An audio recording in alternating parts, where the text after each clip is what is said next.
আল্লাহ নবী সাল্লাল্লাহু আলাইহি ওয়াসাল্লামের যত মুআজিজা ছিল, সকল মুআজিজার মধ্যে সবথেকে আশ্চর্যপূর্ণ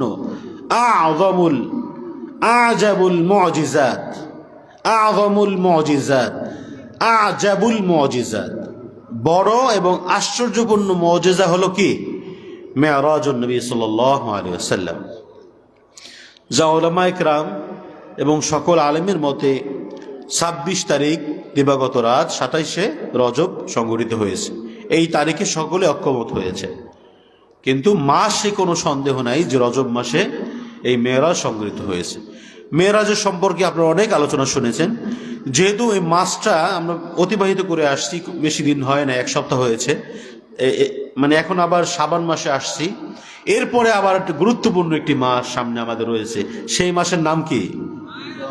মাহে রমজান। যুবক ভাইদের কণ্ঠই একটু বেশি শোনা যাচ্ছে, আলহামদুলিল্লাহ। সকল মাহফিলেই দেখছি যুবক ভাইদের আল্লাহ রাব্বুল আলামিন দারাজ কণ্ঠ দিয়েছে। আল্লাহর কাছে শুকরিয়া যে এখন বা বর্তমানে মাহফিল সকল শ্রেণীর মানুষদের হয়ে যায়। আগে মনে করতাম যে না, মাহফিল শুধু মুরব্বীরাই শীতের দিনে শীতের পোশাক পরে আসি, একবারে মুরব্বীরা শেষ পর্যন্ত থাকতে না। কিন্তু এখন দেখা যাচ্ছে যে মুরব্বীদের সাথে সাথে আমাদের যুবক ভাইয়েরাও কিন্তু আসে, আলহামদুলিল্লাহ।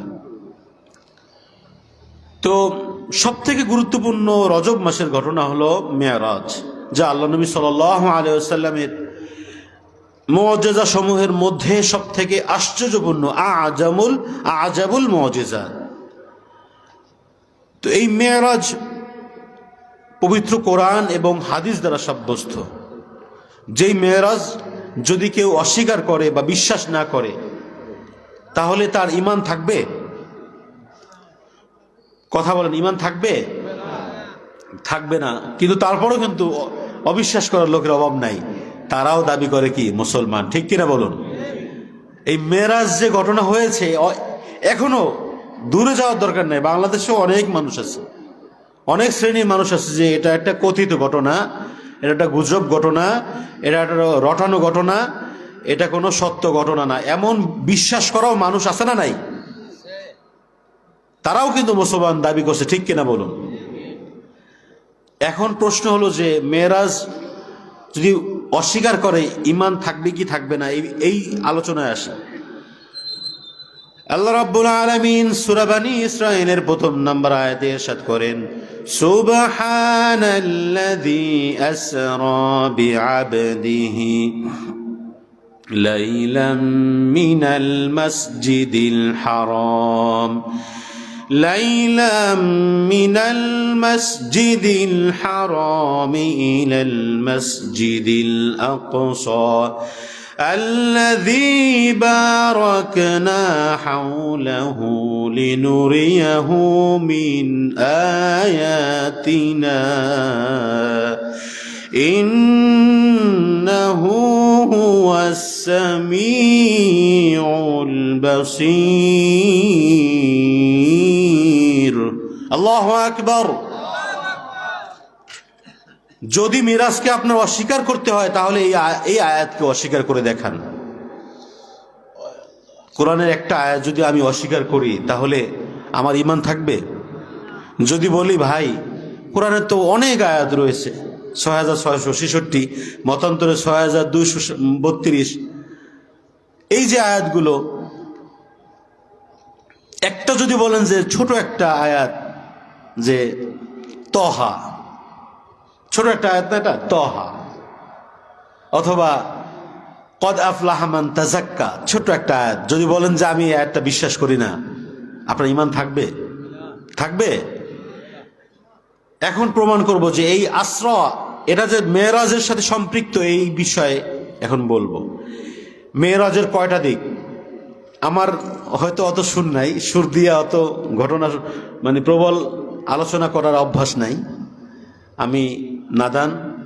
এই যে আমার প্রধান বক্তা, আমার সরাসরি ওস্তাদ, আমাদের বুখারী শরীফ পড়িয়েছেন, আলহামদুলিল্লাহ, সরাসরি ওস্তাদ আমাদের। দারুন নাজাতে ১৭ বছর পড়াশোনা করেছি, আলহামদুলিল্লাহ, আর শিক্ষকতা করতেছি ৪ বছর। তো অত সুর দিয়ে আলোচনা করতে পারি না, কিন্তু আলোচনাগুলো যদি শোনেন তাহলে আমি আশা করি উপকৃত হবেন এবং ভালো লাগবে আশা করি। তো যে কথা বলেছি যে মেরাজ, এই মেরাজের দুইটা দিক, দুইটা সাইড বা দুইটা পার্ট। কয়টা পার্ট? কয়টা পার্ট? দুইটা পার্ট। দুইটা পার্টের সাথে এই মেরাজ সংগঠিত হয়েছে। নাম্বার ওয়ান ইসরা। নাম্বার ওয়ান কি? ইসরা। যে ইসরা এর শাব্দিক অর্থ মোজামুল ওয়াসিফ প্রণেতা বলেছেন যে আল ইসরা হুয়া আসাইরু লাইলান। আসাইরু লাইলান, আসাইরু লাইলান মানে রাতে ভ্রমণ করা। তাহলে মেরাজ কি দিনে হয়েছে না রাতে হয়েছে? একটু গুরুত্বপূর্ণ কথা, খুবই মনোযোগ দিয়ে শুনলে ভালো হবে আশা করি। মেরাজ কি রাতে হয়েছে না দিনে হয়েছে? রাতে হয়েছে, এ নিয়ে কিন্তু কোনো সন্দেহ নাই। যারা আমরা বিশ্বাস করি, ভাই মেরাজের ঘটনা বিশ্বাস করে সিদ্দিক উপাধি পেয়েছেন, তার নাম কি? তার নাম কি? তিনি কি কোনো কোরআনে বা কোনো ঘটনার মধ্যে শুনেছেন? যখন বলেছে, কে বলেছে? আল্লাহ নবী সাল্লাল্লাহু আলাইহি ওয়াসাল্লাম, তাহলে আমি এটা সত্য বিশ্বাস করে নিলাম। সুবহানাল্লাহ পড়েন। খালি বলেছে যে কে বলেছে? মুহাম্মদ, আলহামদুলিল্লাহ বিশ্বাস করে নিলাম। এই এত দ্রুত বিশ্বাস করে নেওয়ার কারণে তাকে আবু বকর সিদ্দিক রাদিয়াল্লাহু আনহু সিদ্দিক উপাধি দেওয়া হয়েছে, আর আপনি এটার অস্বীকার করেন। তাহলে মেরাজটা রাতে হয়েছে। আর মেরাজটা দুইটাও পার্ট। এক নম্বর পার্ট হলো ইসরা। এক নম্বর পার্ট কি? ইসরা। এটার শাব্দিক অর্থ বললে, পারিভাষিক অর্থ যখন বলবো তখন আপনারা বুঝতে পারবেন যে মেরাজের সাথে সম্পৃক্ত। তার শাব্দিক অর্থ হলো আসাইরু লাইলান, রাতে ভ্রমণ করা। কিসে ভ্রমণ করা? রাতে ভ্রমণ করা। এরপরে এই যে পারিভাষিক অর্থে যদি আসেন, তাহলে ইমাম সাহাবী রহিমাহুল্লাহ, আমি নাম কোট করে নিয়ে আসছি যে ইমাম সাহাবী রহিমাহুল্লাহ এই আল মেরাজের শাব্দিক অর্থে আরেকটা অর্থ বলছেন যে আল ইসরা লা ইয়াকুনু ইল্লা বিল্লাইল। আল ইসরা লা ইয়াকুনু ইল্লা বিল্লাইল, যে ইসরা লা ইয়াকুনু মানে ঘটিত হওয়া সম্ভব না ইল্লা বিল্লাইল, রাত ছাড়া। যে ইসরা এটা রাত ছাড়া সংগঠিত হওয়া কি না, সম্ভব না। এটা হলো শাব্দিক অর্থ। এরপরে পারিভাষিক অর্থ যদি আমরা দেখি যে আল ইসরা হুয়া রিহলাতুন আরদিয়াতুন। রিহলাতুন আরদিয়াতুন তাম্মাত বিকুদরাতিল্লাহি আযজা ওয়া জাল্লা লিরাসূলিল্লাহি সাল্লাল্লাহু আলাইহি ওয়াসাল্লাম মিন মক্কাতা ইলা বাইতিল মুকদ্দাস। আরেকবার বলি, খেয়াল করে শুনেন। আল ইসরা হুয়া রিহলাতুন আরদিয়াতুন তাম্মাত বিকুদরাতিল্লাহি আযজা ওয়া জাল্লা লিরাসূলিল্লাহি সাল্লাল্লাহু আলাইহি ওয়াসাল্লাম মিন মক্কাতা ইলা বাইতিল মুকদ্দাস। যে রিহলাতুন আরদিয়াতুন, এই ইসরা হলো জমিনি ভ্রমণ। ইসরাটা কি? জমিনি ভ্রমণ। জমিনে যে ভ্রমণটা হয়েছে, যে মক্কা থেকে, হেরেম শরীফ থেকে, আপনারা সবাই জানেন যে হাতিমে কাবা, যে কাবার অংশে, সেই কাবার অংশ থেকে জিবরিল আমিনের মাধ্যমে, বোরাকের মাধ্যমে যেই বাইতুল মুকদ্দাস পর্যন্ত আসছে, এই যে ভ্রমণটা, এই ভ্রমণটা হলো কি? ইসরা। আর এটা কিন্তু জমিনে। বাইতুল মুকদ্দাস এবং মসজিদে হারাম, এই অবস্থান দুইটা কোথায়? জমিনে না? জমিনে। এই জন্য রিহলাতুন আরদিয়াতুন তাম্মাত বিকুদরাতিল্লাহি আযজা ওয়া জাল্লা লিরাসূলিল্লাহি সাল্লাল্লাহু আলাইহি ওয়াসাল্লাম মিন মক্কাতা ইলা মদিনা ইলা বাইতুল মুকদ্দাস। এরপরে তাহলে ইসরা, এই শব্দটার অর্থ রাতে ভ্রমণ, যা মেরাজ আল্লাহ নবী রাতে হয়েছে। আর এই সম্পর্কে আল্লাহ রাব্বুল আলামিন প্রমাণ দিয়ে বলেন সুবহানাল্লাযী আসরা বিআবদিহি, যে আসরা, যে আমি ওই সত্তা, আল্লাযী আসরা, যিনি রাতে ভ্রমণ করেছেন, বিআবদিহি, তার বান্দাকে। সুবহানাল্লাযী ইয়াসরা বিআবদিহি লাইলাম মিনাল মাসজিদিল হারাম ইলাল মাসজিদিল আকসা। এই দেখেন, মসজিদে হারাম থেকে মসজিদে আকসা পর্যন্ত যেই ইসরা মানে গমনটা করিয়েছেন, সেই ভ্রমণটার নাম হলো কি? সেই ভ্রমণটার নাম কি? ইসরা। আর ইসরা হলো মেরাজের প্রথম পার্ট, জমিনি ভ্রমণ। এরপরে আমরা সামনে আরো অন্য আলোচনা আসবো, যেহেতু রজব মাসে গুরুত্বপূর্ণ একটি ঘটনা যেখান থেকে আমাদের গুরুত্বপূর্ণ একটি শিক্ষা আছে, সামনে বলবো। তো এরপরের অংশ হলো আল মেরাজ, অনেক বড় আলোচনা, যা একটা শুধু মেরাজ সারা রাত আলোচনা করা সম্ভব, ঠিক কিনা বলুন? সারা রাত আলোচনা করলেও শেষ হবে না। মেরাজের যে ঘটনাগুলো, প্রতিটা আসমানের যে ঘটনা, প্রথম আসমান, দ্বিতীয় আসমান, তৃতীয় আসমান, চতুর্থ আসমান, পঞ্চম, ষষ্ঠ, সপ্তম, এই যে নবীদের সাথে দেখা, নবীদের সাথে সালাম বিনিময়, মারহাবা প্রদর্শন, এবং সেই নবীগণ আল্লাহ নবী সাল্লাল্লাহু আলাইহি সাল্লামকে দোয়া করেছেন কল্যাণের জন্য, এগুলো অনেক বিস্তারিত আলোচনা।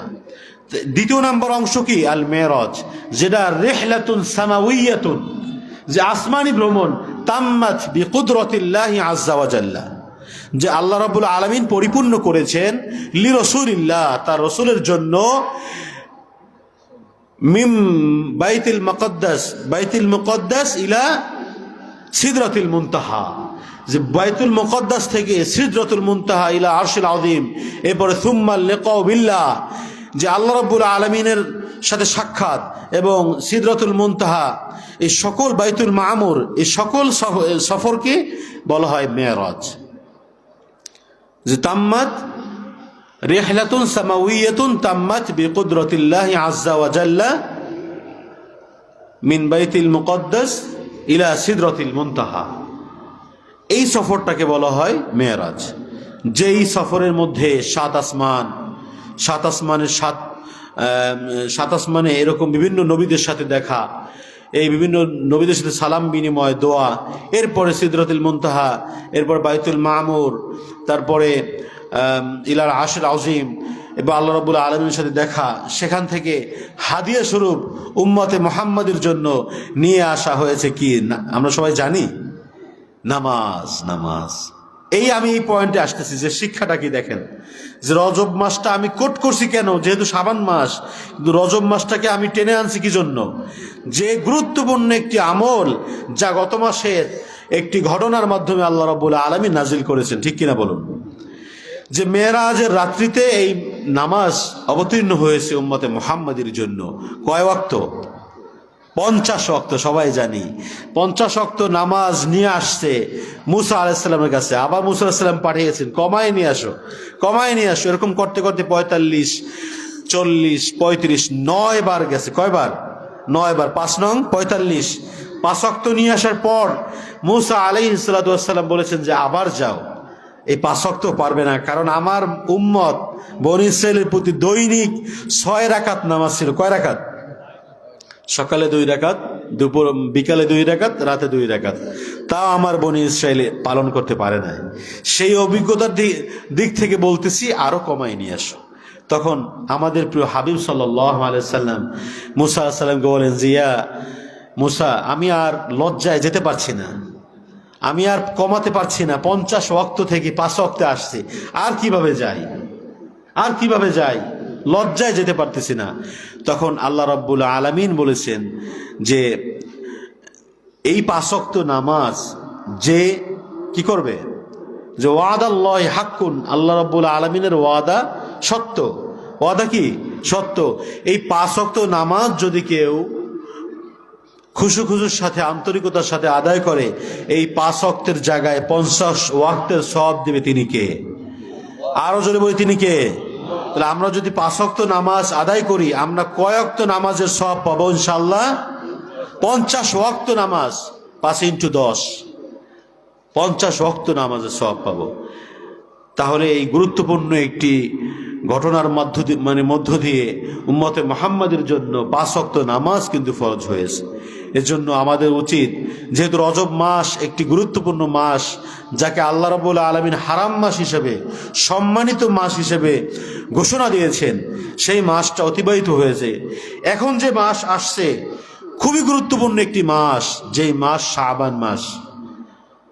শাবান মাস সম্পর্কে আল্লাহর রাসূল সাল্লাল্লাহু আলাইহি ওয়াসাল্লাম ইরশাদ করেন, قال رسول الله صلى الله عليه وسلم رجب شهر الله وشعبان شهري ورمضان شهر أمتي أو كما قال عليه الصلاة والسلام। আল্লাহ নবী ইরশাদ করেন যে রজব হলো আল্লাহর মাস, ওয়া শাবানু শাহরি, এবং শাবান মাস হলো আমার মাস, ওয়া রমাদানু শাহরু উম্মতি, আর রমজান মাস হলো আমার উম্মতে মুহাম্মাদির মাস। সুবহানাল্লাহ পড়ে যে রজব হলো আল্লাহর মাস, রজব হলো শাহরুল্লাহ, আল্লাহর মাস, আর শাবান হলো শাহরি, আমার মাস। এখন প্রশ্ন সামনে আসবে যে আল্লাহর নবীর মাস হলো কিভাবে? এই যে শাবান মাস যে আল্লাহর নবীর মাস, এটা হলো কিভাবে? এই বিষয়ে অনেক হাদিস আসছে, বা এই শাবান মাসটাকে আল্লাহর নবী কি পরিমাণ গুরুত্ব দিয়েছেন সেটা আপনারা আমার হাদিস বা আমার কথার মাধ্যমে বা আল্লাহর নবী সাল্লাল্লাহু আলাইহি সাল্লামের হাদিসের মাধ্যমে বুঝতে পারবেন। আম্মা জান আয়েশা রাদিয়াল্লাহু তাআলা আনহা থেকে একাধিক হাদিস বর্ণিত হয়েছে, একাধিক হাদিস বর্ণিত হয়েছে। তো শাবান মাসটা হলো রজব এবং রমজান এর মধ্যবর্তী মাস, রজব এবং রমজানের মধ্যবর্তী একটি মাস। যেই মাসটাকে বলা হয়ে থাকে যে আমলের মাস, আমলের প্রস্তুতির মাস, কারণ সামনে আমাদের জন্য অথবা আমরা যে মাসের জন্য অপেক্ষা করতেছি সেই মাসের নাম কি? আমি আবারও বলি, সামনে আমাদের জন্য অথবা আমরা যে মাসের জন্য অপেক্ষা করতেছি সেই মাসের নাম কি? রমজান মাস। রমজান মাস যেই মাসকে বলা হয় উম্মতে মুহাম্মাদের জন্য আমলের মৌসুম। কি মাস? আমলের মৌসুম। বিভিন্ন বিষয়ের কিন্তু একটা মৌসুম আছে, আছে না? আছে না? এখন জানুয়ারি মাস শেষ হয়ে গেছে, ফেব্রুয়ারি মাস, এটা কিসের মৌসুম কে বলতে পারবেন? একাধিক বিষয় হতে পারে। এক তো শীতের সিজন, এটা মাহফিলের একটা মৌসুম, ঠিক কিনা? আপনারা তো এই মাহফিলটা ইচ্ছা করলেই বর্ষাকালে দিতে পারবেন না, পারবেন? পারবেন না। তারপরে আরেকটা মৌসুম হলো স্কুল মাদ্রাসা কলেজের একটা ভর্তি পড়াশোনা শুরুর মাস, ঠিক কিনা? এখন কোনো মানুষ যদি জানুয়ারি ফেব্রুয়ারিতে ভর্তি না করাইয়া ডিসেম্বরে আসে অথবা নভেম্বরে আসে, ম্যাক্সিমাম জায়গায় কিন্তু ভর্তি হতে পারবে না। পারবে? আমাদের দারুণ নজরতে ডিসেম্বরের মধ্যেই ভর্তি পরীক্ষা হয়ে গেছে, এবং যা সিট ফাঁকা ছিল ডিসেম্বরই ভর্তি হয়ে গেছে। তাহলে প্রতিটা জিনিসের কিন্তু একটা মৌসুম রয়েছে, ঠিক কিনা বলুন? একটা মৌসুম রয়েছে। যেমন দেখবেন জানুয়ারি মাস ডিসেম্বর মাস হলে যারা লাইব্রেরিয়ান, বই বিক্রেতা, তারা কিন্তু রাতভর সারা দিন রাত কিন্তু জেগে থাকে, কারণ বই সাপ্লাই দেওয়ার জন্য। এছাড়া অন্যান্য মাসে কিন্তু একবারে ডালা সিজন যায়, বিক্রয় হয় না, সারাদিনে দু চারটা হইলেও পারে। কিন্তু জানুয়ারি ফেব্রুয়ারি মাস ডিসেম্বর মাস হলো বই বিক্রয়ের মাস। এই মানে এরকম সকল বিষয়ের কিন্তু একটা মৌসুম রয়েছে। উম্মতে মুহাম্মাদির আমলের মৌসুম, সেই মাসের নাম কি? আরো জলে বলি নাম কি? তো রমজান মাস যেহেতু সামনে, শাবান মাসের পরের মাস, যেটা উম্মতে মুহাম্মাদি সাল্লাল্লাহু আলাইহি ওয়াসাল্লামের আমলের মৌসুমের মাস, সেই মাসটাকে উপভোগ করার জন্য, সেই মাসটাকে উপলব্ধি করার জন্য, সেই মাসটাকে পরিপূর্ণ আমলের মৌসুম মাস বানানোর জন্য যে প্রস্তুতিমূলক কাজ, সেই কাজ সম্পূর্ণ করার মাসের নাম কি? এই শাবান মাস। ঠিক কিনা বলুন? ঠিক কিনা বলুন? যে রমজান মাসকে আমরা উপভোগ করব আমলের মাধ্যমে, যেহেতু আমলের মৌসুম মাস। আপনি কেনই বা আমল করবেন না? কারণ আমরা এখন এক ওয়াক্ত নামাজ অথবা আমরা এখন 1 টাকা দান করলে রমজানে কয় টাকা দানের সব পাবো? কথা বলে না। রমজানে কয় টাকা দানের সব পাবো? 70 টাকা, 70 গুণ সব পাবো। এই জন্যই তো উম্মতে মুহাম্মাদির এই যে মৌসুম, আমলের মৌসুম বলা হয়েছে এই জন্যই যে তারা হায়াত পাবে কম। আল্লাহ নবী সাল্লাল্লাহু আলাইহি সাল্লামের আমরা যে উম্মত, আমাদের হায়াত তো একবারই কম। অন্যান্য নবীদের উম্মত তো 1000 বছর, 700 বছর, 800 বছর, 200, 300 অনেক বছর বাঁচছেন। তো আমাদের হাবিব সাল্লাল্লাহু আলাইহি সাল্লামের কাছে এক সাহাবী জিজ্ঞেস করলেন যে আমরা এত অল্প বয়সে, সুন্নতি বয়সে তো 63, ঠিক কিনা বলুন? সুন্নতি বয়স কত? 63। তো আমরা এত অল্প হায়াতে আমাদের জীবনের বা আমাদের আমল নামার উন্নতি অথবা আমাদের জান্নাতে যাওয়ার যে রুজি, জান্নাতে যাওয়ার যে পুঁজি, জান্নাতে যাওয়ার যে আসবাবপত্র, সেটা সংগ্রহ করব কিভাবে? তখন আল্লাহ নবী সাল্লাল্লাহু আলাইহি সাল্লাম বলেছেন যে আমার উম্মতে মুহাম্মাদির, আমার উম্মতের মধ্যে আমার উম্মতরা এমন একটি রাত পাবে, এমন একটি রাত পাবে যেই রাত হলো 1000 মাসের চেয়েও উত্তম। বলুন না সুবহানাল্লাহ। যে এমন একটি রাত পাবে যেই রাতটা কি 1000 মাসের চেয়েও উত্তম। আল্লাহ রাব্বুল আলামিন নিষেধ করেন, বিসমিল্লাহির রহমানির রহিম, ইন্না আনজালনাহু ফি লাইলাতিল কদর, লাইলাতুল কদরি খায়রুম মিন আলফি শাহর, ইন্না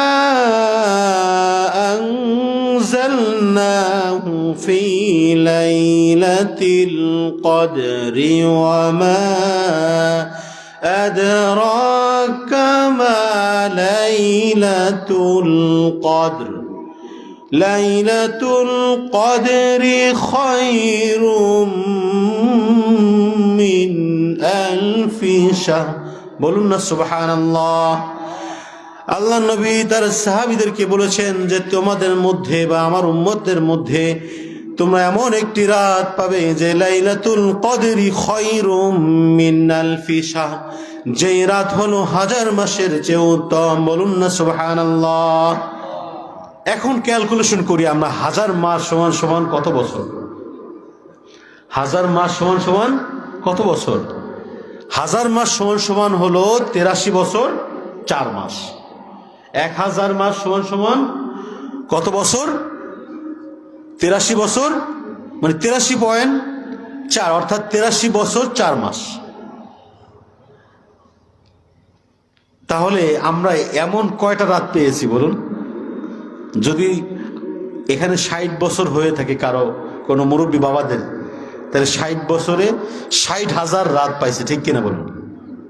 কথা বলুন। এক রাত যদি 1000 হয় তাহলে 60 বছর না, এটা তো বছর একটা আসে, তাহলে 60 বছরে কয় হাজার? 60,000 রাত। এখন 60,000 দিয়ে গুণ দেন, 60,000 মাস, 60,000 মাস, সরি 60,000 মাস ইন্টু দিয়ে বছর গুণ দেন, তাহলে 60,000 ইন্টু 83.4, তাহলে কত বছরের রাতের আপনি সমপরিমাণ সওয়াব পেয়েছেন? বলুন আলহামদুলিল্লাহ। তো এই জন্য উম্মতে মুহাম্মাদির বয়স কম থাকলেও তারা এমন এমন কিছু মৌসুম পাবে, যেই মৌসুমে যদি আমল করতে পারে তাহলে ওই যে 1000 বছর যে উম্মতরা বেঁচেছে, যেসব নবীরা বেঁচেছে, নবীদের উম্মতরা, নবীদের যে বংশধররা বেঁচেছে, তার থেকে বেশি সওয়াব আমার উম্মতরা পাবে। বলুন না সুবহানাল্লাহ। তাহলে এই যে লাইলাতুল কদর, এমন একটি রাত হলো সামনে রমজান মাসে আসতেছে। এই যে আমলের একটি মাস, গুরুত্বপূর্ণ রমজান মাস, সেই রমজান মাসকে আমলের জিন্দেগি বা আমলে কাটানোর জন্য, আমলে ব্যস্ত রাখার জন্য এই শাবান মাসটাকে আল্লাহ নবী সাল্লাল্লাহু আলাইহি ওয়াসাল্লাম অনেক গুরুত্ব দিয়েছেন। কি দিয়েছেন? অনেক গুরুত্ব দিয়েছেন। বুখারী শরীফের 1969 নম্বর হাদিস। কয় নম্বর হাদিস? 1969 নম্বর হাদিস।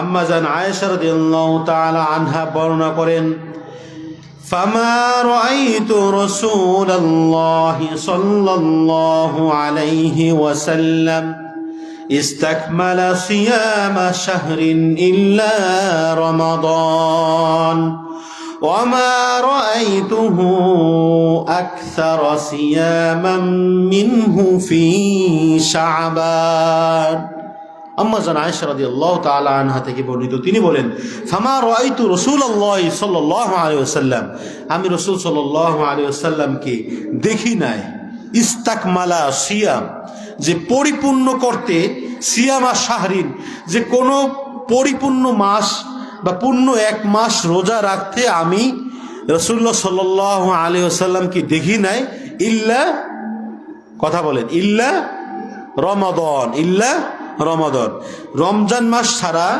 পরিপূর্ণ এক মাস রোজা রেখেছেন এমন আমি দেখি নাই, এমন দেখি নাই। পরিপূর্ণ রোজা রেখেছেন সেই মাসের নাম কি?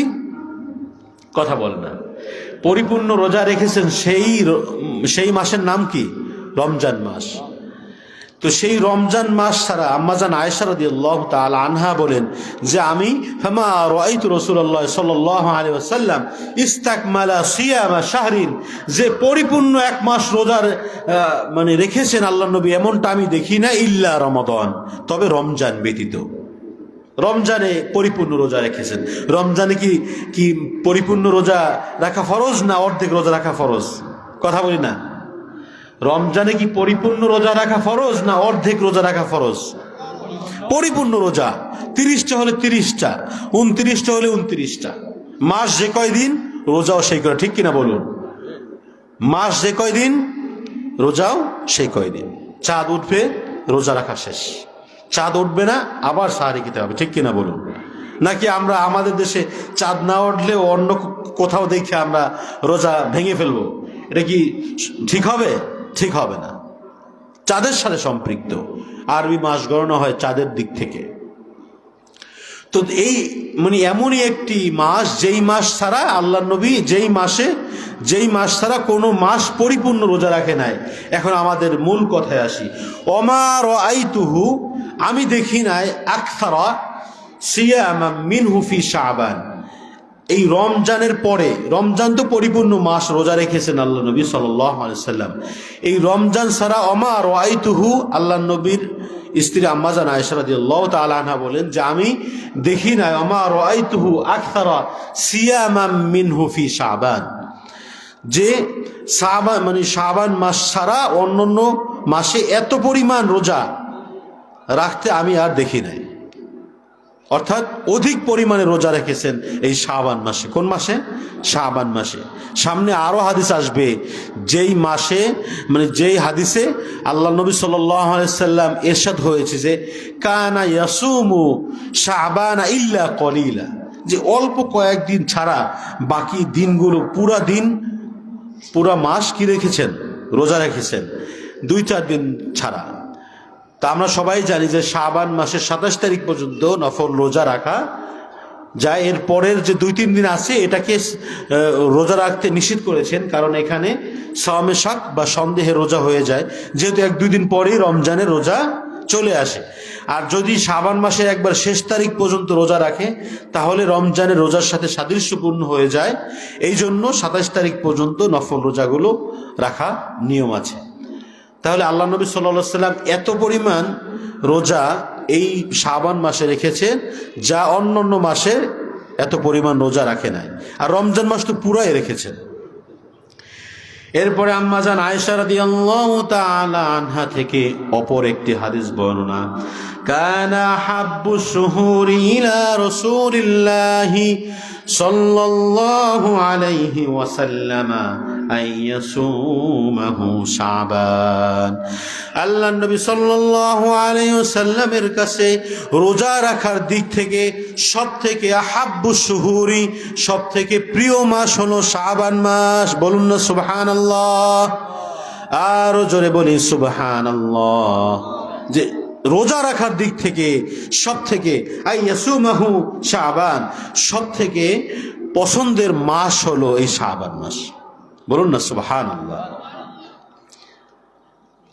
এর আরো একটি কারণ হলো শাবান মাস হলো এই যে রোজা রাখার মাধ্যমে রমজানের রোজার যে একটা কষ্ট সেটা লাঘব করে তিনি কে? শাবান মাসে রোজা রাখার মাধ্যমে আল্লাহ রাব্বুল আলামিন রমজানের রোজাকে লাঘব করে দেন। বলুন না সুবহানাল্লাহ। আপনি যদি 27 তারিখ বা 26 তারিখ শাবান মাসে রোজা রাখলেন, 3-4 দিন পরই রোজা শুরু, 3-4 দিন পর রমজান, বা পুরা শাবান মাসটা আপনি ধরেন 15টা রোজা রাখলেন। কয়টা? সাপোজ ধরেন আপনি 15টা রোজা রাখলেন, এরপরে শুরু হলো রমজান মাস। তাহলে কিন্তু আপনি রমজানের পূর্বের মাস, সবাই খেয়াল করেন, রমজানের পূর্বের মাসটা কিন্তু আপনি 15টা রোজা রাখছেন। তাহলে আপনি এটা রোজার মধ্যে কি, রোজার মধ্যে অভ্যস্ত ছিলেন না? আপনি কিন্তু রোজার মধ্যে অভ্যস্ত ছিলেন। তাহলে এই রমজান, আর যদি এই রমজান থেকে পরের রমজান, 1 বছরের মধ্যে 11 মাসের মধ্যে যদি আপনি কোনো একটা রোজাও না রাখেন, তো 11 মাস পর আবার যদি রোজা শুরু হয়, আপনার কাছে মনে হইবে যে 40 ঘন্টা রোজা রাখতেছেন। আপনি রোজা রাখতেছেন 18 ঘন্টা বা 17 ঘন্টা, কিন্তু আপনার কাছে এতটা কষ্ট মনে হবে যে মনে হইতেছে কেমন যেন ইফতারির টাইম হয় না, খালি ঘড়ি দেখি। কিন্তু আপনি যদি শাবান মাসটা এরকম নফল রোজার মাধ্যমে কাটান, তাহলে কিন্তু রমজানের রোজা তেমন কষ্ট হবে না। ঠিক কিনা বলুন? রমজানের রোজাটা কিন্তু তেমন কষ্ট হবে না, কারণ আপনার কাছে মনে হবে তো আমি শাবান মাসেও তো 10-15টা রোজা রাখছি, কই তেমন তো কষ্ট হয় না। আর শাবান মাস আর রমজান মাস এই মানে বেলার বা ঘন্টার কিন্তু খুব বেশি তফাৎ হবে না। এখন আমাদের মাগরিব হয় 5টা 48 বা 49 হয়, তো দেখেন রমজানে হয়তো 6টা 10 হবে। তো কয় মিনিট ডিফারেন্স? 10 মিনিট বা 15 মিনিট, সর্বোচ্চ আধা ঘন্টাই ধরেন। তাহলে আপনি এখন যে ঘন্টা রোজাটা রাখতেছেন, রমজানে বড় জোর 15 থেকে 20 মিনিট বাড়বে, কিন্তু আপনার এই অভ্যস্তটা রমজানে কাজে লাগবে। ঠিক কিনা বলুন? এই জন্য আল্লাহ নবী সাল্লাল্লাহু আলাইহি সাল্লাম তার উম্মতদেরকে শিক্ষা দেওয়ার জন্য শাবান মাসে বেশি বেশি রোজা রেখেছেন। এরপরে নাসাই শরীফের 2357 নম্বর হাদিস, قالت عائشة رضي الله تعالى عنها قال كان رسول الله صلى الله عليه وسلم يصوم شعبان إلا قليلا। আল্লাহ নবী সাল্লাল্লাহু আলাইহি ওয়াসাল্লাম শাবান মাসে অল্প কয়েকদিন ছাড়া বেশিরভাগ সময় রোজা রাখতেন, কারণ তিনি উম্মতদেরকে শিক্ষা দিতে চাইছেন যে উম্মত, তুমি যদি শাবান মাসে রোজা রাখো, তোমার জন্য রমজানের রোজা সহজ করে দিবেন তিনি কে? আর জোরে বলে তিনি কে? আল্লাহ। আমি তো হিসাব দিয়ে দিলাম যে আপনি এখন রোজা রাখেন, এখনের যে বেলা, রমজানের বেলা সর্বোচ্চ মোর দ্যান 30 মিনিটস, বেশি হলে বেশি 30 মিনিট, এর বেশি ডিফারেন্স হবে না। আল্লাহ রাব্বুল আলামিন আমাদেরকে বেশি বেশি এই শাবান মাসে নফল রোজা রাখার তৌফিক দান করে, সকল বলি আমিন। তো যে আলোচনায় ছিলাম আমরা, যে আল্লাহ নবী সাল্লাল্লাহু আলাইহি ওয়াসাল্লামের এক সাহাবী উসামা বিন যায়েদ, সাহাবীর নাম কি? খুবই গুরুত্বপূর্ণ একটি ঘটনা, এবং ঘটনার মাধ্যমে এই শাবান মাসে গুরুত্ব, এবং সেই গুরুত্বের মাধ্যমে আমাদের শিক্ষা হলো এই শাবান মাসকে আমলের মাস হিসাবে গ্রহণ করা, এই শাবান মাসকে নফল রোজার মাস হিসাবে গ্রহণ করা। ভাই, আপনি সারাদিন বা প্রত্যেক দিন রোজা রাখতে পারেন না, তাহলে সোমবার রোজা রাখতে পারেন। সোমবার রোজা রাখলে একাধিক ফায়দা হবে, আর একাধিক ফায়দা দেবেন তিনি কে? সোমবার হলো এমনি রোজা রাখা সুন্নাত, কারণ সোমবারে আমার প্রিয় হাবিব সাল্লাল্লাহু আলাইহি ওয়াসাল্লামের জন্মদিন। আল্লাহ রাব্বুল আলামিনের প্রিয় হাবিব সাল্লাল্লাহু আলাইহি ওয়াসাল্লাম সোমবার এবং বৃহস্পতিবার রোজা রাখতেন। এই 2টা দিন আছে, এবং সামনে বৃহস্পতি, শুক্র, শনি, 13, 14, 15 আইয়ামে 20 রোজা আছে। ঠিক কিনা বলুন? এবং সামনে এমন একটি রাত রয়েছে, যেই রাতকে বলা হয় লাইলাতু নিসফি মিন শাবান, যে শবে বরাতের রাত। কি এই রাতের মর্যাদা বা এই রাতের বরকত, এই রাতের যে আল্লাহ রাব্বুল আলামিন বান্দার উপরে রহমত বর্ষণ করেন, এতে বিশ্বাস করতে কারো সন্দেহ আছে? নারায়ে তাকবীর। শবে বরাতকে কবুল করো, সকল আমিন।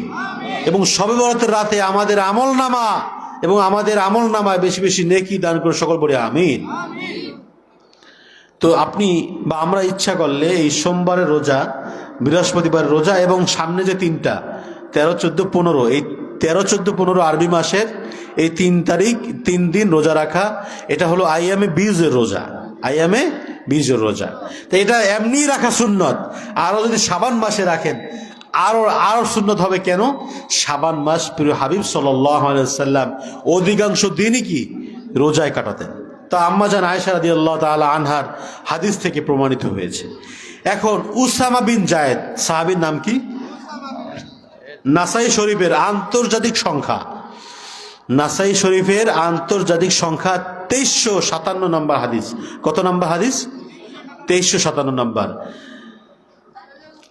عن أسامة بن زيد رضي الله تعالى عنه قال হযরত ওসামা ইবনে যায়েদ রাদিয়াল্লাহু তাআলা আনহু থেকে বর্ণিত, কলা তিনি বলেন, قلت يا رسول الله صلى الله عليه وسلم لم أراك تصوم شهرا من الشهور وما تصوم من شعبان।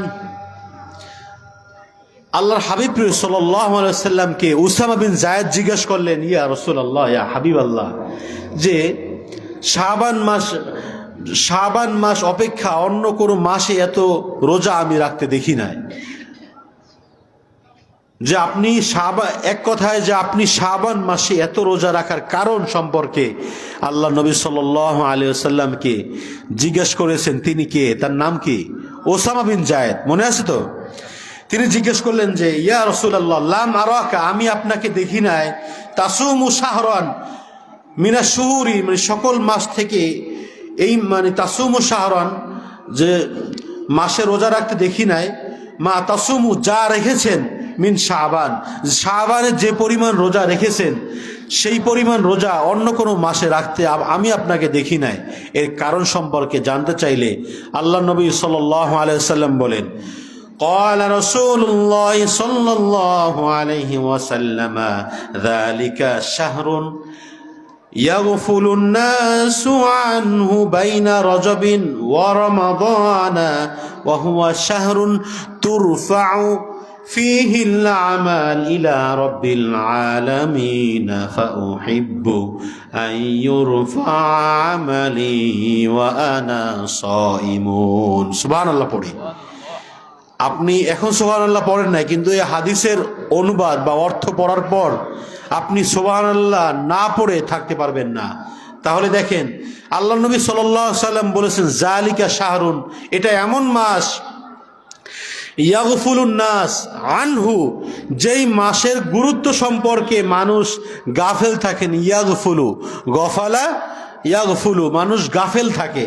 যেই মাসের গুরুত্ব, যেই মাসের মর্যাদা সম্পর্কে মানুষ কি থাকেন? গাফেল থাকেন। আর সেই মাসটা কোন জায়গায় অবস্থান সেটাও কিন্তু বলেছেন, যে বাইনা রজবিন ওয়া রমাদানা, রমজান এবং রজব মাসের মধ্যবর্তী অবস্থান করেছেন। সেই মাস কোন মাস? শাবান মাস। এখন যে কথাটা আল্লাহ নবী বলেছেন, সেই কথাটা শুনলে আপনারা আশ্চর্য হয়ে যাবেন, যে ওয়াহুয়া শাহরুন, আর এটা এমন মাস, তুরফাউ ফিহিল আমাল, যেই মাসে বান্দার আমল উপস্থাপন করা হয়, পেশ করা হয়, ইলা রব্বিল আলামিন, আল্লাহ রব্বুল আলামিনের দরবারে। বলুন না সুবহানাল্লাহ। তাহলে শাবান মাসের গুরুত্ব বাড়ার অন্যতম একটি কারণ, যে শাবান মাস, এই মাসে আল্লাহ রব্বুল আলামিনের দরবারে তার বান্দার আমল পেশ করা হয়। সুবহানাল্লাহ। তাহলে কোন মাসে বান্দার আমল পেশ করা হয় আল্লাহর দরবারে? শাবান মাসে। তাহলে শাবান মাসের গুরুত্ব আছে না নাই? আরো জোরে বলুন, আছে না নাই? আল্লাহ রাব্বুল আলামিন এই শাবান মাসের মাত্র 7 দিন গেছে, এখনো কিন্তু প্রায় 22-23 দিন রয়ে গেছে। আল্লাহ রাব্বুল আলামিন এই শাবান মাসে বেশি বেশি আমল করার তৌফিক দান করুন, সকল বলে আমিন। এরপরে যে অংশ, সেই অংশটা শুনলে আপনারা আরো বেশি খুশি হবেন, যে আল্লাহর নবী কেন রোজা রাখতেন শাবান মাসে। আমি আবার শুরু দিয়ে বলতেছি, খেয়াল করে শুনেন। হয়তো কি আমি কোরআন হাদিস দিয়ে বলতেছি, খুব বেশি আশ্চর্য মনে হচ্ছে না আপনাদের কাছে, বা খুব বেশি ভালো লাগতেছে না, কোনো ঘটনা নাই। মানে মানে এটাই তো ঘটনা, যে শাবান মাস সম্পর্কে এক সাহাবী জানতে চাইলেন যে আপনি এত কেন রোজা রেখেছেন, অন্যান্য মাসে তো এত রোজা রাখেন নাই। তো তখন আল্লাহ নবী সাল্লাল্লাহু আলাইহি ওয়াসাল্লাম বলেছেন যে এটা এমন মাস যেই মাসে তুরফাউ ফিহিল আমাল, যেই মাসে আল্লাহ রাব্বুল আলামিনের দরবারে তুরফাউ মানে উত্তোলন করা হয়, পাঠিয়ে দেয়া হয়, পেশ করা হয়, উপস্থাপন করা হয় আল আমাল, আমল সমূহ। আর এরপরে যে অংশ সেটা শুনলে আপনারা আরো বেশি খুশি হবেন যে ফাউহিব্বু আন ইউরফা আমালি ওয়া আনা সাইমুন, সুবহানাল্লাহ। যে ফাউহিব্বু আমি পছন্দ করি, আন ইউরফা আমালি যে আমার আমল, কে বলতেছেন, কে বলতেছেন, কথা বলে না, কে বলতেছেন?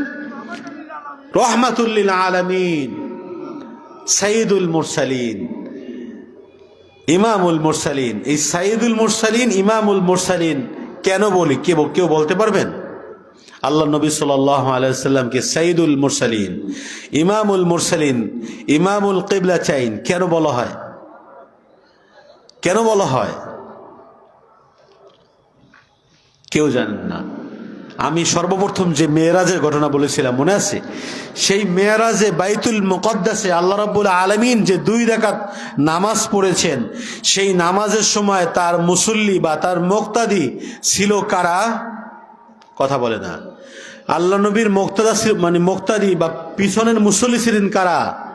সকল নবীরা ছিলেন, সুবহানাল্লাহ।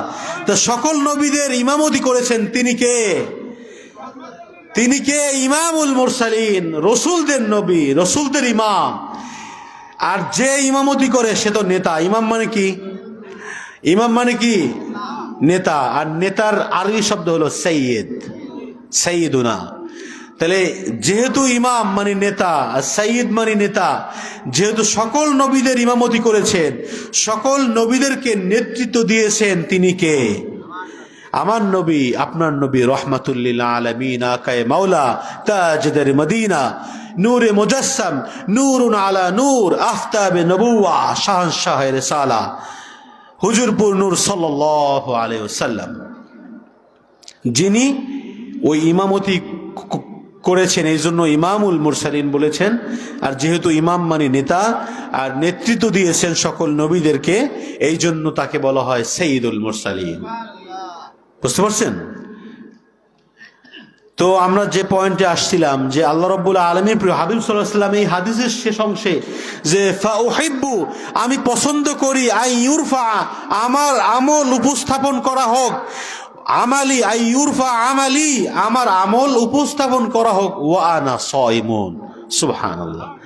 যে এমত অবস্থা আমি রোজাদার। তাহলে আমি আল্লাহ নবী সাল্লাল্লাহু আলাইহি ওয়াসাল্লাম শাবান মাসে এত রোজা রেখেছেন, তার কারণ অন্যতম একটি কারণ মানে আপনারা কি জানতে পেরেছেন? যে আল্লাহ নবী সাল্লাল্লাহু আলাইহি ওয়াসাল্লাম বলেছেন যে ওয়াহুয়া শাহরুন তুরফাউ ফিহিল আমাল ফাউহিব্বু আন ইউরফা আমালি আমি পছন্দ করি, আমি ভালোবাসি যে আন ইউরফা আমালি আমার আমল আল্লাহর দরবারে পেশ করা হোক, ওয়া আনা সাইমুন এমত অবস্থায় আমি রোজাদার। বলুন না সুবহানাল্লাহ।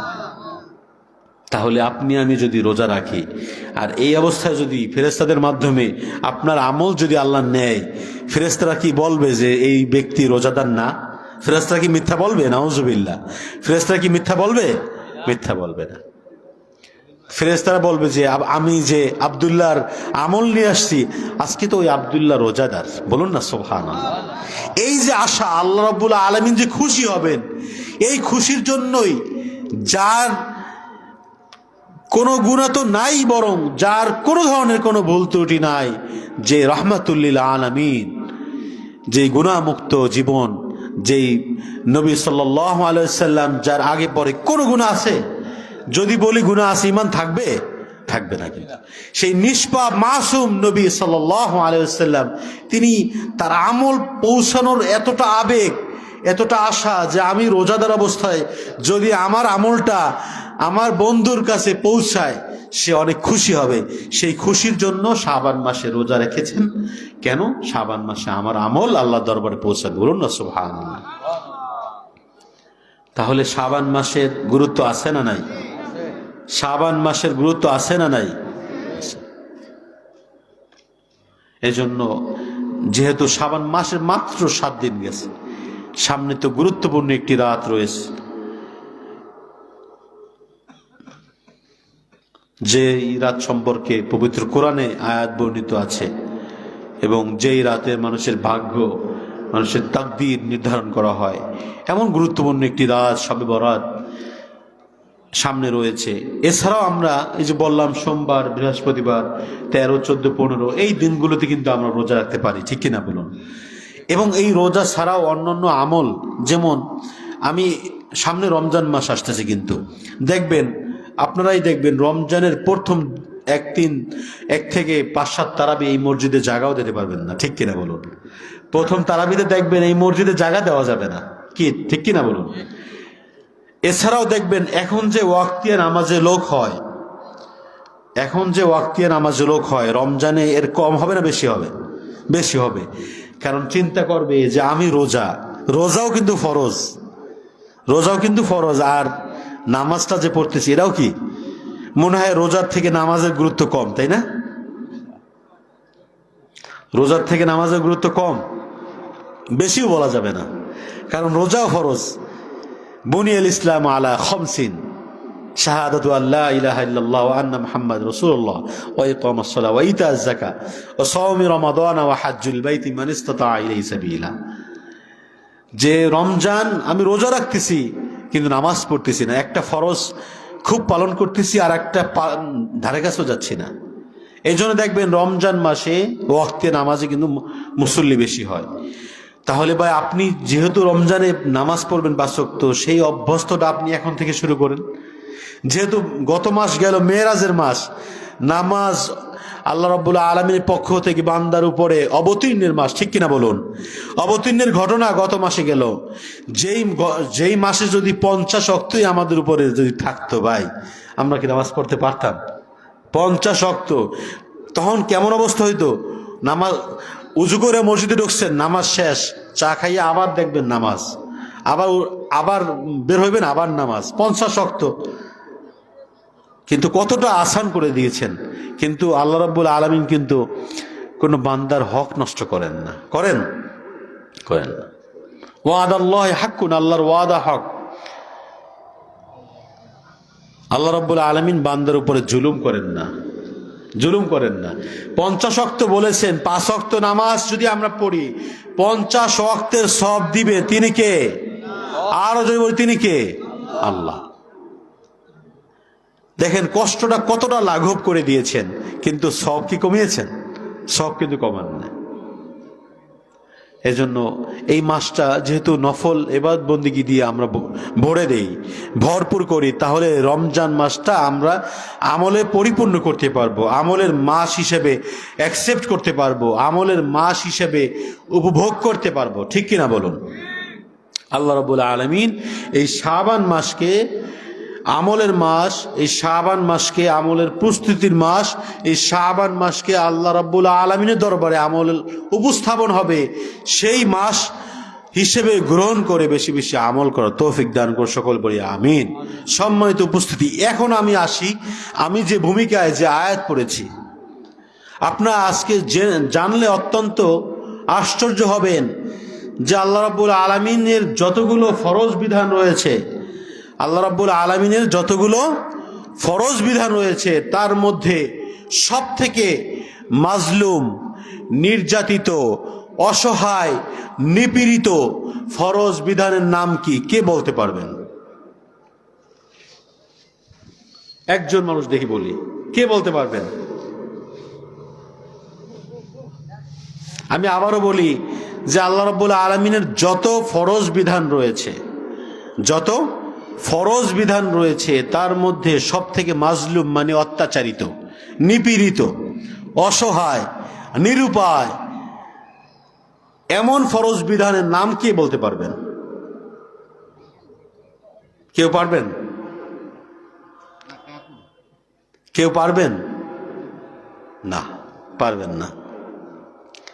আল্লাহ রাব্বুল আলামিনের যত ফরজ বিধান রয়েছে তার মধ্যে অন্যতম মাজলুম, নিপীড়িত বিধান হলো পর্দা, ঠিক কিনা বলুন? একই একই ফরজ। আমার মা ফরজ নামাজ পড়লেন, বাহিরে বের হলেন বোরকা ছাড়া। আমার মা জোহরের নামাজ পড়লেন, আমার বোন জোহরের নামাজ পড়লেন, আমার স্ত্রী জোহরের নামাজ পড়লেন। জোহরের নামাজ পড়ে খুবই দরকারের কাজে একটি বাহিরে বের হয়েছেন বোরকা ছাড়া। তাহলে ফরজ নামাজটাকে সে অ্যাকসেপ্ট করেছেন। আর ফরজ, কোনো সন্দেহ নাই যে পর্দা ফরজ, সেই ফরজ বিধানটাকে অবহেলা করলেন। যার সুপারিশ ছাড়া নবীরা, বিশেষ করে তার উম্মতে মুহাম্মাদি, এমন কেউ বলতে পারবেন যে আল্লাহর নবীর সুপারিশ ছাড়া আমি জান্নাতে যেতে পারবো? পারবেন? কেউ বলতে পারবেন যে আমি যা আমল করেছি আর সুপারিশ লাগবে না? নাউজুবিল্লাহ। পারবেন? শাফিউল মুযনিবিন, শাফিউল মুযনিবিন, যে পাপীদের মানে শাফাআতকারী তিনি কে? শাফাআতকারী তিনি কে? রাসূল সাল্লাল্লাহু আলাইহি ওয়াসাল্লাম। এখন কয়দিন আগে একজনের বক্তব্য, নাম বলার দরকার নাই, শুনে এতটা মর্মাহত, এতটা আশ্চর্য, মাসলা কেন্দ্রিক সকল প্রতিষ্ঠানকে একবারে কলিজা দিয়ে ভালোবাসি। এটা অপ্রাসঙ্গিক কথায় আসি, যে দরবার কেন্দ্রিক বা মাসলা কেন্দ্রিক যেসব প্রতিষ্ঠান, যেসব মানুষ গড়ে ওঠে, এই প্রতিষ্ঠান এই মানুষদেরকে আল্লাহর জন্য, রাসূলের জন্য, ইসলামের জন্য হৃদয়ের থেকে ভালোবাসি, আলহামদুলিল্লাহ। কারণ এদের মধ্যে নবী প্রেম বেশি, ঠিক কিনা বলুন? দরবার কেন্দ্রিক, বিশেষ করে মানে হক দরবার, হক মাসলাক, যেমন সারসিনা, এই ফুলতুলি মাসলাক। আমার আজ থেকে প্রায় 12 থেকে 14 বছর আগে, 2012 সালে অথবা 11 সালে একবার সিলেটে আমাদের শিক্ষা সফর হয়েছে দারুন্নজাত থেকে। তখন আমি সম্ভবত 9-এ পড়ি। মানে অপ্রাসঙ্গিক কথা, কিছু মনে করেন না। এটা এই জন্য বলছি যে যারা যারা মাসলাকি, যারা দরবার কেন্দ্রিক, হক দরবারের সাথে সম্পৃক্ত রয়েছে, এমন মানুষগুলোর মধ্যে দেখছি নবী প্রেম বেশি, ঠিক কিনা বলুন? নবী সম্পর্কে, রাসূলুল্লাহ সম্পর্কে যদি কোনো কথা বলে, তাদের হৃদয়ে রক্তক্ষরণ হয়, ঠিক কিনা বলুন? তো 9-এ পড়ি অথবা 10-এ পড়ি, 2012 বা 11 সালে সিলেটে আসছি। তখন আমাদের মাদ্রাসার সকল বাস দুপুরের জোহরের নামাজের বিরতি দিয়েছে ফুলতুলি দরবারে। তা আমার জীবনের প্রথম একটি ঘটনা ওইখানে, যা আমি আশ্চর্য হয়েছি, সেই ঘটনা বা সেই বিষয় হলো, আমাদের সকল ছাত্র, 4টা বা 5টা বাস গিয়েছিলাম, সকল ছাত্র এবং শিক্ষকদেরকে ওই দরবার থেকে আমাদেরকে দুপুরের আপ্যায়ন করেছেন।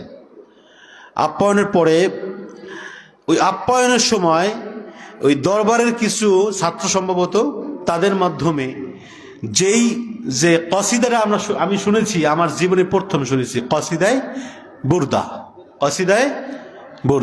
আমি এর আগে এত সুন্দর, এত চমৎকার মোবাইলও শুনি নাই। মোবাইলে ইউটিউব, মানে এই সময় আমার এই মোবাইল ছিল না, আমাদের মাদ্রাসা কোথাও আমি শুনি নাই। আমার কাছে এত ভালো লাগছে। মাওলায়া সাল্লি ওয়া সাল্লিম দাইমান আবাদান আলা হাবিবিকা খায়রিল খালকি কুল্লিহিম। সবাই পড়ুন, মাওলায়া সাল্লি ওয়া সাল্লিম দাইমান আবাদান আলা হাবিবিকা খায়রিল খালকি কুল্লিহিম। মুহাম্মাদুন সাইয়্যিদুল কাউনাইনি ওয়া সাকালাইনি।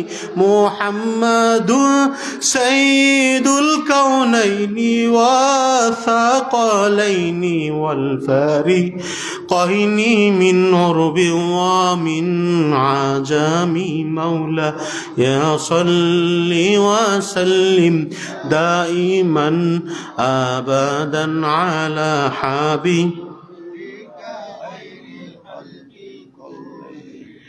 এতটা আবেগ আপ্লুত হয়েছি আমি, তখন বয়স কম, অর্থ তো বুঝতাম না, খুবই ভালো লাগছে। এতটা ভালো লাগছে মানে বুঝেই করতে পারতাম না। আমি মাদ্রাসা এসেও বলছি যে এরপরে 2-3 বছর পরে আমাদের ছাত্রদের মুখে এই কসিদায়ে বুরদা শুনেছি। এতটা ভালো লাগছে যে ওই প্রথম ওই ফুলতলি এই দরবারে গিয়ে এই কসিদায়ে বুরদা শুনেছি, যা হৃদয়কে শীতল করার মতো বুরদা, ঠিক কিনা বলুন?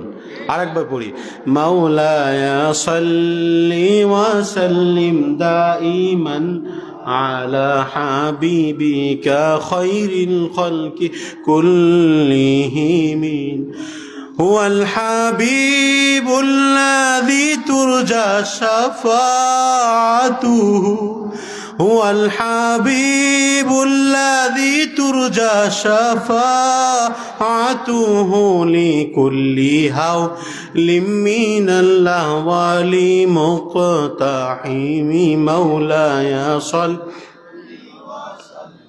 دائما أبدا على حبيبك خير الخلق كلهم محمد سيد الكونين وثقلين محمد سيد الكونين وثقلين والفريقين من عرب ومن عجم مولاي صل وسلم دائما أبدا على حبيبك خير خلق كلهم الحمد لله। তো এই কসিদায়ে বুরদা এগুলা নবী প্রেম ছাড়া আল্লাহর নবীর সম্পর্কে, আল্লাহ নবীর শান, এই যে আমার আলোচনার আগেও যে এক ভাই নাত গিয়েছেন, খুবই কিন্তু গুরুত্বপূর্ণ এবং খুবই হৃদয় বিদারক আল্লাহ নবীর নাত শুনতে। এবং কয়েকদিন আগে এই ফুলতলির ছাত্র, এই যে কি নাম যেন, মারজান, মারজান, কি সুন্দর নাতগুলো, এগুলো আমার মোবাইলে আমি একবার ডাউনলোড করা। তো এটা বলার উদ্দেশ্য এটাই যে যারা মাসলাক কেন্দ্রিক, যারা দরবার কেন্দ্রিক, হক দরবারের সাথে সম্পৃক্ত, এরা আল্লাহ নবী সাল্লাল্লাহু আলাইহি সাল্লামের সম্পর্কে কোনো বাজে মন্তব্য বা কোনো অহেতুক কথা শুনলে তাদের হৃদয়ে রক্তক্ষরণ হয়। কি হয়? রক্তক্ষরণ। যেটা আমি বলতে চাইছিলাম যে আল্লাহ নবী নাকি সুপারিশকারী নয়, এই মর্মে কোনো হাদিস নাই। নাউজুবিল্লাহ। আহা, যেই নবীর সুপারিশ ছাড়া জান্নাতে যাওয়ার তো চিন্তাই করা যায় না। যায়? যায় না। কেউ বলতেই পারবে না যে আমার, যেখানে কতটা মানে বলা আশ্চর্য যে একজন নবী শুধু আল্লাহর নবীর উম্মত হওয়ার জন্য আল্লাহর কাছে দোয়া করছে। তার নাম কি? কথা বলে না। ঈসা আলাইহিস সালাতু ওয়াস সালাম, তার দোয়া আল্লাহ কবুল করেছেন। সে নবীর মর্যাদার থেকেও তার কাছে আল্লাহ নবী সাল্লাল্লাহু আলাইহি ওয়াসাল্লামের উম্মতের মর্যাদা বেশি মনে হয়েছে। এই জন্য আল্লাহর কাছে দোয়া করছেন যে আল্লাহ, আপনি আমাকে শেষ জমানার নবী মুহাম্মদ সাল্লাল্লাহু আলাইহি ওয়াসাল্লামের উম্মত হওয়ার তৌফিক দান করুন। বলুন না সুবহানাল্লাহ। আর সেই উম্মত হয়ে আমরা বলি যে নবী সুপারিশকারী না। তারপরে এই ব্যক্তি, নাম বলবো না, এই ব্যক্তি আবার বলেছেন যে আল্লাহ নবী সাল্লাল্লাহু আলাইহি ওয়াসাল্লামকে স্বপ্ন যোগে যদি দেখে তাহলে সে জান্নাতে, বা সে জান্নাতে যাবে না। নাউজুবিল্লাহ। আবার সে দেখায়, দলিল দেখায় যে তাহলে তো আবু জেহেল সরাসরি দেখেছেন। আরে ভাই, শুধু দেখলেই তো হবে না, ইমান তো আনতে হবে নাকি? ইমানের সাথে তো সম্পৃক্ততা নাকি? যাই হোক, আল্লাহ রাব্বুল আলামিন আমাদের সকলকে, সকলের হৃদয়ে নবী প্রেম পয়দা করার তৌফিক দান করুন। সকল বলি আমিন। আমরা সবসময় এই ফুলতলি মাসলাক, সারসিনা দরবার, ফুরফুরা দরবার, এইসব হক দরবারের সাথে সম্পৃক্ত থাকবো, ঠিক কিনা বলুন? আল্লাহ রাব্বুল আলামিন আমাদেরকে এইসব হক দরবারের সম্পৃক্ত থাকার তৌফিক দান করুন। সকল বলি আমিন। তো যে কথা আমি বলতেছিলাম, আপনাদের মনে আছে কিনা যে সব থেকে মাজলুম, নিপীড়িত ফরজ বিধান হলো পর্দা। মা বোনরা, আপনাদেরকে বিনয়ের সাথে বলছি, এখন আপনাদের কোনো কাজ নাই, আমি মনে করি কোনো কাজ নাই। খাবার দাবার শেষ, হয়তো আপনারা শুয়ে আছেন।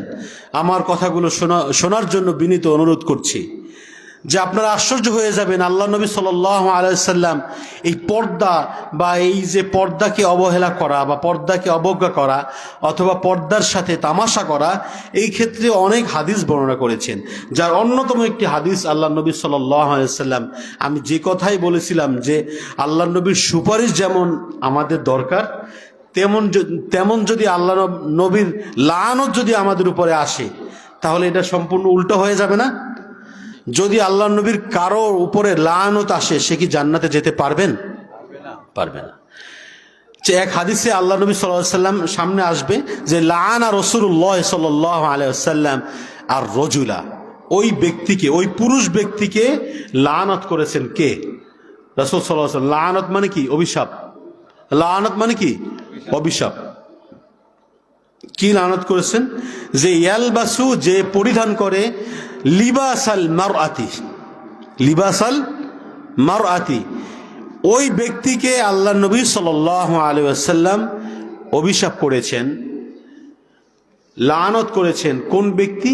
ইয়ালবাসু, যে পরিধান করে, লিবাসাল মারআতি, সহজ আরবি, সহজ অনুবাদ, যে ব্যক্তি মহিলাদের পোশাক পরিধান করে, ওই ব্যক্তির উপরে আল্লাহর নবী সাল্লাল্লাহু আলাইহি ওয়াসাল্লামের কি লানত করেছেন। নাউজুবিল্লাহ। এই একটা সাইড গেল। তারপরে কার উপরে? ওয়াল মারআতা, ওই মহিলার উপরে লাআনা রাসূলুল্লাহ সাল্লাল্লাহু আলাইহি ওয়াসাল্লাম, রাসূল সাল্লাল্লাহু আলাইহি ওয়াসাল্লাম লানত করেছেন, অভিশাপ করেছেন, যিনি তালবাসু, পরিধান করে, লিবাসাল মারই বা লিবাসার রজুলি, যে মহিলা পুরুষের পোশাক পরিধান করে। এমন কথা বা এমন দৃশ্য অন্য দেশে যাওয়া দরকার নেই, আমাদের দেশে আছে না নাই? আছে না নাই? আছে, আছে, আছে। কি মুসলমান না হিন্দু? তারা কথা বলে না। মুসলমান না হিন্দু? তাহলে ওই মুসলমান কিন্তু আবার নামাজও পড়ে। এই জন্যই বলছি যে এটা মাজলুম ফরজ বিধান। তাহলে আমাদের মা বোনদেরকে উদ্দেশ্য করে বলতেছি যে এমন মা বোনরাও কিন্তু রয়েছে যারা কোটটাই পরে, মানে পুরুষের পোশাক পরে, আর পুরুষরাও দেখবেন যে এখন মহিলাদের মতো পোশাক পরে। মহিলারা পরবে ঢিলা ডালা, সেক্ষেত্রে পুরুষ পরে ঢিলা ডালা, আর মহিলা পরে টাইট ফিট পোশাক, ঠিক কিনা? তো এই জন্য পোশাক এমন একটা, বা পর্দা বা হিজাব এমন একটা ফরজ বিধান যেটা নিপীড়িত, নির্যাতিত, মাজলুম আমরা পালন করি না। তা আমি সর্বপ্রথম যে আয়াত তেলাওয়াত করেছি সেই আয়াতে আসি। আমাকে বলছেন যে হুজুর আপনি যতক্ষণ পারেন করেন, যদি আমার শেষ হওয়ার সময় হয় আমাকে একটু দয়া করে জানাইলে আমি 10 মিনিটের মধ্যে শেষ করে দেব। আল্লাহ রাব্বুল আলামিন ইরশাদ করেন, ইয়া আইয়ুহান নাবিয়্যু কুল লিআজওয়াজিকা ওয়া বানাতিকা ওয়া নিসাইল মুমিনিন। আল্লাহু আকবার। আশ্চর্য হয়ে যাবেন, আল্লাহ রাব্বুল আলামিন তার নবীকে বলছেন, ইয়া আইয়ুহান নাবিয়্যু কুল, আপনি বলুন, লিআজওয়াজিকা, আপনার স্ত্রীদেরকে বলুন, ওয়া বানাতিকা, আপনার কন্যাদেরকে বলুন, ওয়া নিসাইল মুমিনিন, আপনি সকল মুমিনা নারীদেরকে বলুন। কি বলুন?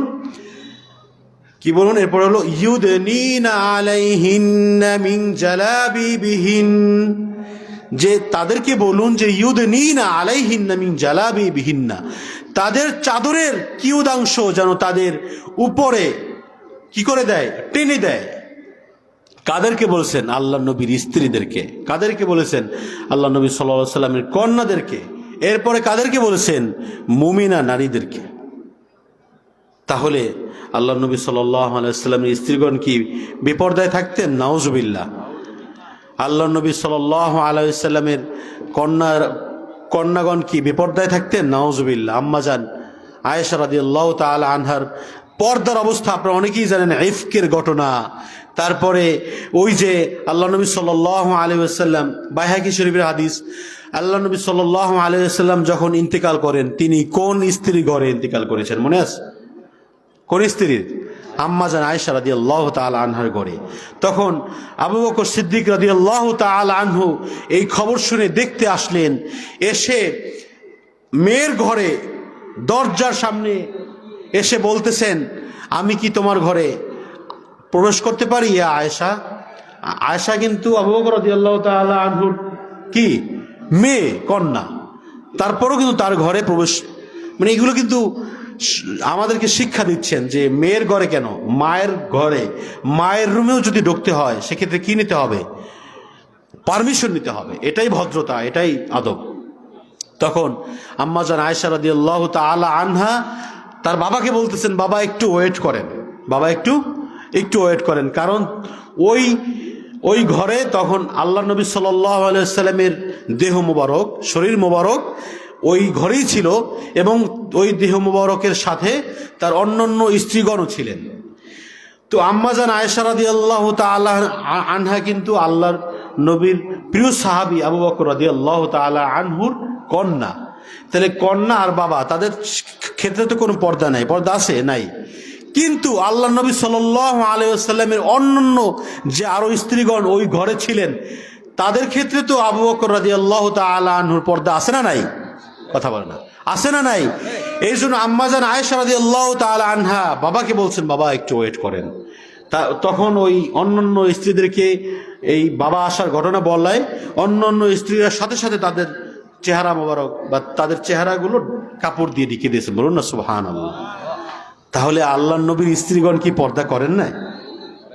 নাউজুবিল্লাহ। তারা তো আইডল।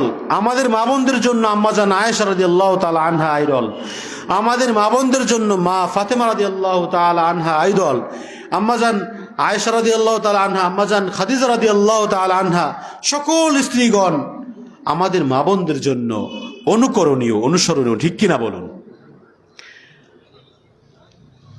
তাহলে নবীদের স্ত্রীগণ কিন্তু পর্দা করেছেন, শুধু পর্দাই করেন নাই, পর্দার করার মতো পর্দা করেছেন। শুধু চেহারার না, কণ্ঠের, তারপরে বক্ষের, সকল বিষয়ের পর্দা করেছেন। তো মহান আল্লাহ রাব্বুল আলামিন তার নবীকে স্ত্রীগণ, কন্যা এবং সকল মুমিনা নারীদেরকে ইউদনিনা আলাইহিন্না মিন জালাবিবিহিন্না, যে তাদের চাদরের কিয়দাংশ শরীরের উপরে যেন টেনে দেয়। কেন? যালিকা আদনা আইয়ুরাফনা ফালা ইউযাইন।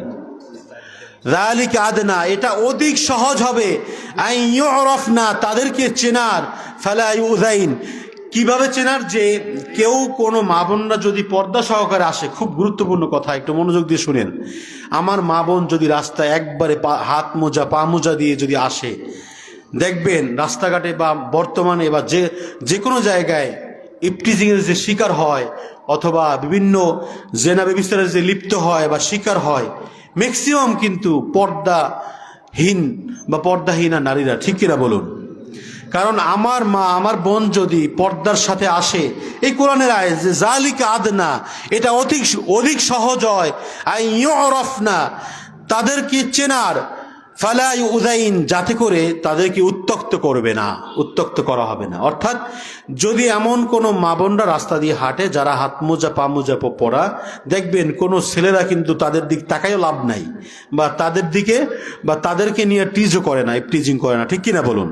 তো এই জন্যই বলছে যে হিজাব এমন একটা বিষয়, যদি আমরা হিজাব পরে আসি তাহলে এটা এই উত্ত্যক্ততার দিক থেকে এটা অধিক সহজ, যে এই নারী পর্দাশীল নারী, এই নারীকে উত্ত্যক্ত করা যাবে না। দেখবেন পর্দাশীলা নারীদের প্রতি সম্মান থাকে অন্যরকম, ঠিক কিনা বলুন?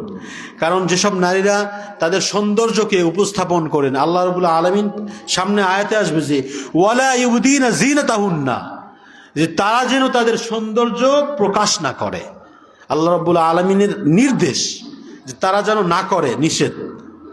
কিন্তু আমরা, আমাদের মা বোনরা, আমাদের এমন পোশাক, যেই পোশাক আমরা পরলেও বোঝা যায় যে আমরা পোশাক পরি না, নাউজুবিল্লাহ। তাহলে আল্লাহর নবীর স্ত্রী এবং তার কন্যা সকল মুমিনা নারীদেরকে উদ্দেশ্য করে আল্লাহর রব্বুল আলামিন এই হিজাবের কথা, এই জিলবাব এর বহু বচন জালাবিব, এই আয়াতে যে জালাবিব শব্দের অর্থ চাদর, যেটা জিলবাব শব্দের বহু বচন জালাবিব, খুবই গুরুত্বপূর্ণ কথা। জালাবিব ওই চাদরকে বলা হয়, খেয়াল করেন, যেই চাদর মাথা থেকে পা পর্যন্ত ঢেকে যায়, এমন চাদরকে কি বলা হয়? জালাবিব। যে এই যে আয়াতে আসছে মিন জালাবিবিহিন্না, এটা জিলবাবের বহু বচন, যে তারা যেন তাদের জালাবিব বা জিলবাবের কিয়দাংশ, মানে একটা পার্ট যেন মাথা থেকে পা পর্যন্ত ঢেকে দেয়। তাফসিরে আসছে যে মুফাসসির কেরাম বলেছেন যে মাথা থেকে পা পর্যন্ত, তার মানে চেহারাও কিন্তু পর্দার অন্তর্ভুক্ত, ঠিক কিনা বলুন? নাকি চেহারা পর্দা না? চেহারা মানে খোলা যাবে? ভাই সকল সৌন্দর্য বা বডি স্ট্রাকচারের রাজধানী তো চেহারা। আপনি রাজধানী খোলা রাখা কি পর্দা করবেন? এজন্য একবারে মাথা থেকে পা পর্যন্ত ঢেকে রাখবেন। এটাই কিন্তু এই আয়াতের তাফসিরে আসছেন যে জালাবিব এমন চাদর যা মাথা থেকে পা পর্যন্ত ঢেকে যায়, এমন চাদরকে বলা হয় জালাবিব। এখন আমরা চাদর যেহেতু পাইছি, এখন আমরা হিজাবের বৈশিষ্ট্য, মানে কেমন হিজাব হতে হবে বা কেমন পোশাক পরবো আমরা, এই হিজাবের বৈশিষ্ট্য সম্পর্কে যদি আমরা আলোচনা করি, সেক্ষেত্রে সর্বপ্রথম চেহারা বা বক্ষ বা মাথা সহ যে ঢাকবো, সেটা আল্লাহ রাব্বুল আলামিন এই আয়াতেই যে ইউদিন আলাইহিন্না মিন জালাবিবিহিন্না, যে এমন চাদর, এমন হিজাব বা এমন কাপড় বা এমন পর্দা হবে যেই পর্দা মাথা থেকে একবার পা পর্যন্ত। মাথা গ্রীবা, গ্রীবা মানে হলো এই ঘাড়, এই গলা, এই গলাকে বলা হয় গ্রীবা। আর বক্ষ মানে এমন চাদর পরবেন চেহারা, গলা, বক্ষ থেকে একবার পা পর্যন্ত ঢেকে যায়, এমন। শুধু চলাচলের জন্য চোখ দুটো ফাঁকা রাখতে পারবেন। এই আয়াতে তাফসীর আসে। এরপরে হিজাবের বৈশিষ্ট্যের মধ্যে 2 নম্বরে পরিধেয় পোশাক কেমন হবে? ঢিলে ঢালা। আম্মা জান, বোনদেরকে, আপনাদেরকে বিনয়ের সাথে বলতেছি, আপনাদের পোশাকের বর্ণনা দিচ্ছি, আপনারা গুরুত্বের সাথে শোনেন, যে আপনাদের পোশাক হবে হলো ঢিলা ঢালা, টাইট ফিট না, আটশাট পোশাক না। ওয়ালা ইউবদিনা যিনাতাহুন্না, আল্লাহ রাব্বুল আলামিন বলেছেন যে তারা যেন তাদের সৌন্দর্যকে প্রকাশ না করে। 3 নম্বরে পরিধেয় কাপড় এমন পাতলা বা স্বচ্ছ না হওয়া যাতে ভিতরটা ক্লিয়ার দেখা যায়, নাউজুবিল্লাহ।